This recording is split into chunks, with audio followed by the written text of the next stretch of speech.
അവിടെ മിണ്ടായിരുന്നു. KSRTC ബസ്സിൽ മദ്യം കഴിച്ചിട്ട് യാത്ര ചെയ്യാമോ?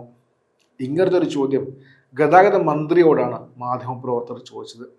അതിന് മന്ത്രി KB ഗണേഷ് കുമാർ ഒരു മറുപടി പറയുന്നുണ്ട്. മറുപടി ഒരു പ്രസക്ത ഭാഗമാണ് പ്രേക്ഷകർ ആദ്യമേ കേട്ടത്. കേൾക്കേണ്ട മറുപടി തന്നെയാണ്. ഈ അടുത്ത കാലത്തായിട്ട് മദ്യം കഴിച്ച് യാത്ര ചെയ്യുന്നവരെ കൈകാര്യം ചെയ്യാൻ വേണ്ടി റെയിൽവേയും മറ്റുള്ളവരും കാര്യമായി ശ്രമിക്കുന്നുണ്ട്. ആ സമയത്താണ് KSRTC ബസ്സിൽ മദ്യം കഴിച്ചിട്ട് യാത്ര ചെയ്യാമോ എന്ന ചോദ്യം ഉയർന്നു വരുന്നത്. അതിനുള്ള KB ഗണേഷ് കുമാറിന് മറുപടി നമുക്കൊന്ന് കേൾക്കാം. അതുമാത്രമല്ല, മറ്റ് KSRTC ബന്ധപ്പെട്ട മറ്റ് ചോദ്യങ്ങൾക്കും KB ഗണേഷ് കുമാർ മറുപടി പറയുന്നുണ്ട്. ആ വാക്കുകൾ നമുക്കൊന്ന് കേൾക്കാം. അല്ല, വണ്ടി കയറ്റത്തിനൊന്നല്ല, വണ്ടി കയറ്റും. അതിനകത്ത് കയറി സഹയാത്രക്കാർക്കോ അല്ലെങ്കിൽ ഡ്രൈവർക്കോ കണ്ടക്ടർക്കോ അലമ്പുണ്ടാക്കി അപ്പോഴേ പോലീസ് സ്റ്റേഷനിലേക്ക് വിടും. വണ്ടി കയറ്റാതിരിക്കാൻ പറ്റത്തില്ല. അവിടെ മിണ്ടായിരുന്നു. അവിടെ ഇരുന്ന് യാത്ര ചെയ്യുന്ന ഒരു വിരോധമില്ല. രണ്ടെണ്ണം അടിച്ചേച്ച് അടുത്തിരിക്കുന്ന സ്ത്രീകളെ ശല്യം ചെയ്യുക, അടുത്തിരിക്കുന്ന ആളുടെ തോളിലോട്ട് കിടന്ന് ഉറങ്ങുക, അതൊക്കെ വന്നാൽ കണ്ടക്ടറോട് പറഞ്ഞാൽ മതി. കണ്ടക്ടർ വണ്ടി പോലീസ് സ്റ്റേഷനിലേക്ക് വിടും.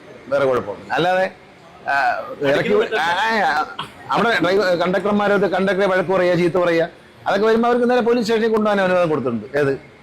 കാരണം ഈ ട്രെയിനിൽ യാത്ര ചെയ്തതിനെ കുറിച്ചുള്ളൊരു ചോദ്യമാണ്. ട്രെയിനിലൊരു പെൺകുട്ടിയെ ദാരുണമായി തള്ളിയിട്ട ഒരു സംഭവം ഉണ്ടായി. അപ്പോൾ അത് വെച്ചിട്ട് എന്നോട് ചോദിച്ചതാണ്, ഇങ്ങനെ വെള്ളം അഴിച്ച് കയറുന്നവരെ ബസ്സിൽ എന്ത് ചെയ്യുമെന്ന് ചോദിച്ചു.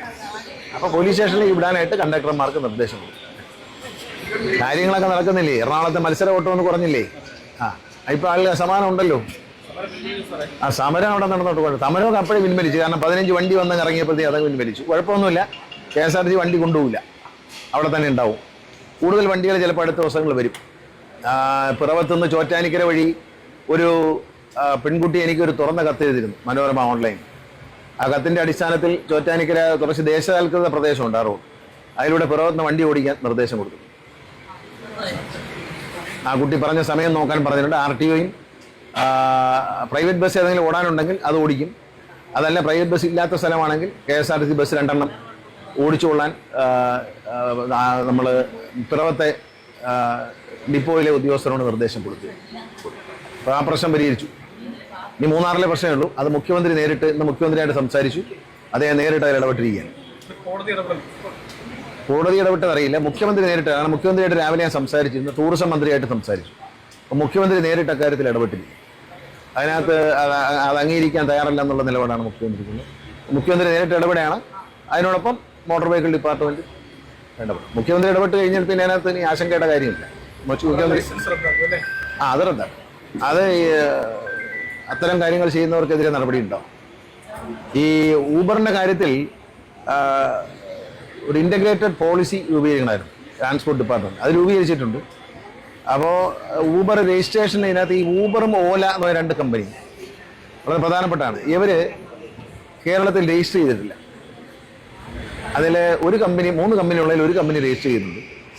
അപ്പോൾ അവർ രജിസ്റ്റർ ചെയ്യുന്ന കേന്ദ്ര ഗവൺമെൻറ്റിൻ്റെ ഒരു കണക്കുണ്ട്, ഇത്ര രൂപ വെച്ച് അടയ്ക്കണം എന്നൊക്കെ ഉണ്ട്. അവർ ലൈസൻസ് ഫീ അത് കേരള ഗവൺമെൻറ്റിന് അടച്ചുകൊണ്ട് അവർ ഉടനെ രജിസ്റ്റർ ചെയ്യേണ്ടതുണ്ട്. രജിസ്റ്റർ ചെയ്ത് കഴിഞ്ഞാൽ അവർക്ക് പ്രൊട്ടക്ഷൻ കിട്ടും. അല്ലാതെ ഇപ്പോഴത്തെ ഊബറിനകത്ത് ഒരു അല്പം കള്ളത്തരമുണ്ട്. അതൊരു ശരിയായ ഊബർ അല്ല.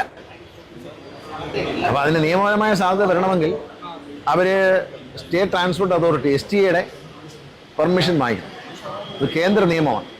അപ്പോൾ അവർ ചെയ്യാതിരിക്കുന്നിടത്തോളം കാലം അവരുടെ ഭാഗത്തും ഈ ഊബറുകാരുടെ കാലത്തും ഓലയുടെ കാര്യത്തിലും ഒരു ഇറഗുലാരിറ്റി ഇപ്പോൾ നിലവിലുണ്ട്.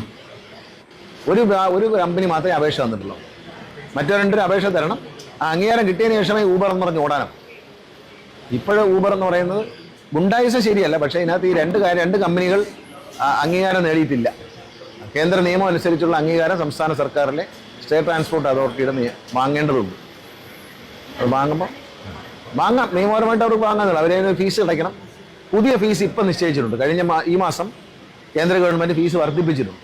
അപ്പോൾ അത് അനുസരിച്ചുള്ള ഫീസ് അടയ്ക്കും.